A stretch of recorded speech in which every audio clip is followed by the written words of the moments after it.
welcome to back my YouTube channel. ඔන්න ඉතින් අද මම හදන්න යන්නේ මොකක්ද කියලා ඔයාලා දන්නවා ඇති. ඉතින් මම ඉස්සෙල්ලාම මේ චොක්ලට් ටික දාගෙන ඉන්නවා. ඉස්සෙල්ලා මේක ඩබල් බෝයිල් කරගෙන ඉන්න ඕනේ. ඇත්තටම මම කලින් මගේ චොක්ලට් එකක් පොඩි කෑල්ලක් තිබිලා මම ඒකත් එක්කම තමයි ඇඩ් කරේ. මොකද චොක්ලට් වැඩි වෙන තරමට රසයි. ඉතින් ඔය විදිහට ඒ ටික කෑලි වශයෙන් වෙන් කරගෙන ඒ ටික දාලා පැකට් එකේ තියෙන චොක්ලට් ටිකත් ඒකට දාගෙන ඔය විදිහට පැකට් එකේ තියෙන චොක්ලට් ටිකත් මම දානවා. ඔක්කොම දාගන්නේ මොකද මම වෙනම ටිකක් එකතු කරනවා මේ බැටර් එකට වෙනම. ඉතින් මේ විදිහට චොක්ලට් ටික දාගෙන ඉවර වෙලා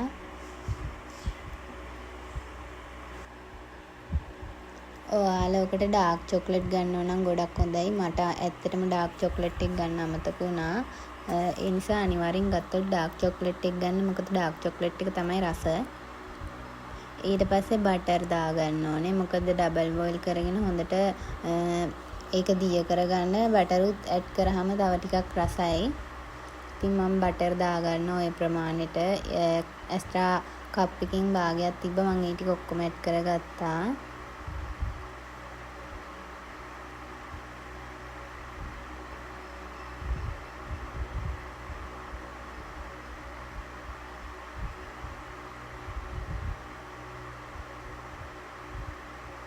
ඉතින් යාළුවනේ ඔයාලත් මේ වගේ හදලා තියෙනවා නම් හදලා තියෙන අය මට පහලින් කමෙන්ට් එකක් දාන්න. ඇත්තට මාත් පළවෙනි පාරට try කරන්නේ. ඇත්තට මම කලින් හදලා නෑ. අපි බලමු ඉතින් මගේ කේක් එක කොහොම තියෙද කියලා. ඉතින් යාළුවනේ ඊට පස්සේ ඕක ඩබල් බෝයිල් කරගන්න මම හදන්නේ. බලන්න කවුද ඉන්නේ කියලා. එයාලා නිදි. ඇත්තටම නිින්ද ගිහිල්ලා තියෙන්නේ. එයාලා සාමාන්‍යයෙන් මේ වෙලාවට නිදිනවා. ඉතින් යාළුවනේ මේක වතුරයක් උණු කරලා ඔයාලා ඩබල් බෝයිල් කරගන්නත් පුළුවන්. මම oven එකට දාලා තමයි ඩබල් බෝයිල් කරගන්නේ.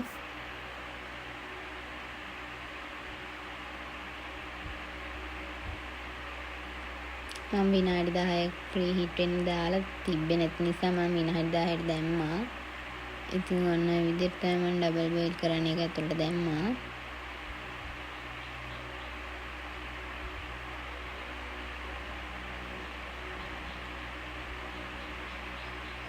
ඒක ටික ටික ලාවට දියවිගෙන එන්නේ.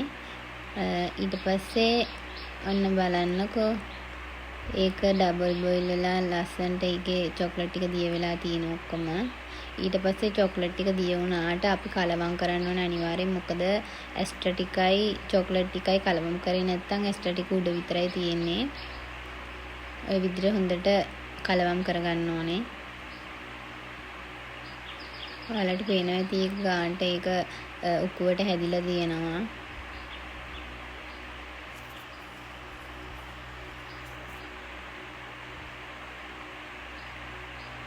ඊට පස්සේ යාළුවනේ භාජනයක් අරගෙන ඒකට බිත්තර දෙකක් දාගන්න.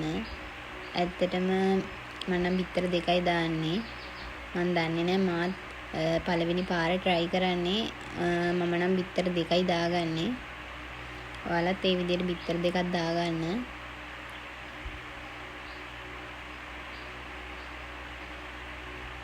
ඔය විදිහට බිත්තර දෙක දාගෙන හොඳට ගසා ගන්න ඕනේ. සුදු පිපෙනකන් ගසා ගන්න ඕනේ. ඇත්තටම යාළුවනේ මං හිතුවේ බිත්තරේ කුණු වෙලා කියලා. මොකද රතු පාට ටිකක් තිබ්බ නිසා බලපුවම කුණු වෙලා නෑ. ඒ හැටි මං සුවඳත් බැලුවා. ඇත්තට මේ හැටි කියලා දැනගත්තට පස්සේ මම බය වුණේ. ඇත්තටම බය වුණා මොකද කන දෙයක් නිසා. ඉතින් ওই විදිහට හොඳට පෙන එනකන් ගසා ගන්න ඕනේ. ඊට පස්සේ ඔකට මම සීනි දා ගන්නවා. සීනි හැඳි 3-4ක් විතර දාන්න තමන් කැමති ප්‍රමාණයකට. තමන්ගේ සීනි අනුව තමන්ගේ සීනි රස අනුව දා ගන්න පුළුවන්. ඉතින් මම සීනි හැඳි 4යි දාගත්තේ. ඊට පස්සේ පිටි දා ගන්න ඕනේ. වැනිලා දා ගන්න ඕනේ. ඉස්සෙල්ලාම මම වැනිලා දානවා. වැනිලා දානකින් කෙරෙන්නේ සුවඳයි ගොඩක්ම සුවඳ තමයි. මොකද වැනිලා එකෙන් සුවඳ තමයි ගොඩක්ම රසක් වැනිලා රහක් ලොකුවට දැනෙනවා අඩුයි. සුවඳ තමයි ඒකෙන් ගොඩක් මේ වෙන්නේ. ඉතින් ওই විදිහට හොඳට ගසා ගන්න. ওই විදිහට පෙනේනකම් ගසාගෙන ඉවර වෙලා ඒකට පාන් පිටි දාගන්න ඕනේ. ඇත්තටම තේ හැඳි පාන් පිටි තේ හැඳි දෙකක් විතර වගේ තමයි දාගන්න ඕනේ.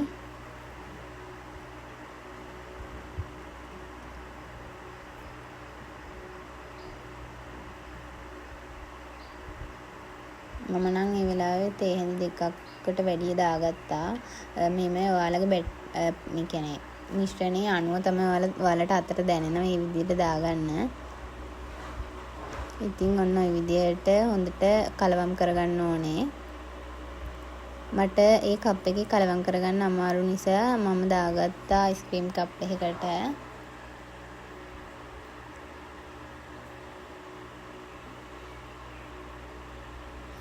ඉතින් යාළුවනේ ඔක හොඳට කැට ටික ඉවත් වෙනකන් හොඳට පොඩි කරගෙන හොඳට ගසා ගන්න ඕනේ.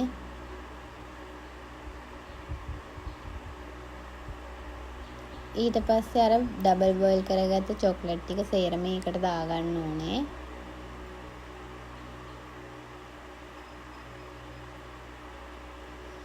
ඔය විදිහට සේරම ටික දාගන්න. ඔය විදිහට හොඳට චොක්ලට් ටික කවලම් කරගන්න ඕනේ. හොඳට කලවම් කරගන්න. මොකද චොක්ලට් ටික හොඳට කලවම් වෙන තරම තමයි හොඳ. ඔයාලට පේනවා ඇති ඔන්න ඔය විදිහට හොඳට කලවම් කරගන්න.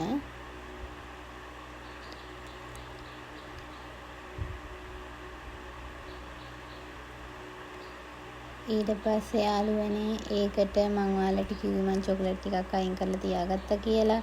ඒ ටික ඒකට දාගන්න. ওই විදිහට කරොත් ඉතින් හොඳයි. එක එක්කෙනා කැමති විදිහකට කරගන්න පුළුවන්. මම නම් අවසානයේ එහෙම චොක්ලට් ටිකකුත් දාගන්නවා. එතකොට තවත් රසයි. මොකද මම හදන්නේ ලාවා කේක් එකක් නිසා චොක්ලට් ටිකක් වැඩිපුර තියෙනකොට චොක්ලට් ගොඩක් කියන්නේ රසයිනේ.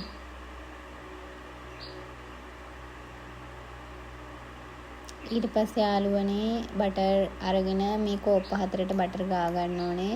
මොකද නැත්තම් කේක් එක හයි වෙන්න පුළුවන්. මොකද වටේ ගල් වෙන්න පුළුවන් රැඳිලා බටර් ගෑපුවාම ඒ ඇලවෙන්නේ නැහැ. ඒ නිසා කෝප්ප 4ට හොඳින් බටර් ගා ගන්න ඉස්සෙල්ලම. ওই විදිහට කෝප්ප 4ට බටර් ගාගෙන ඉවර වෙලා පොඩ්ඩක් කලවම් කරලා කෝප්ප 4ට තමන් ප්‍රමාණි දන්නවනේ ඒ ප්‍රමාණයට දාගන්න.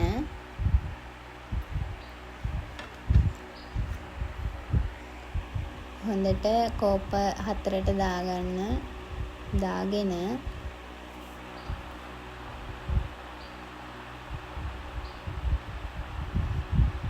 ඔයාලට පේනවා ඇති මම කෝප් වලට දාගත්ත ප්‍රමාණය ඒ විදියට දාගන්න. මොකද ගොඩාක් දැම්මොත් කෝපෙන් උඩට පිපිලා එන්න පුළුවන්.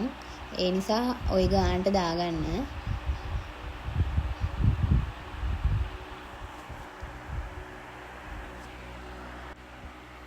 ওই විදිහට දාගෙන ඉවර වෙලා මම අවන් එකට තමයි දාන්න හදන්නේ.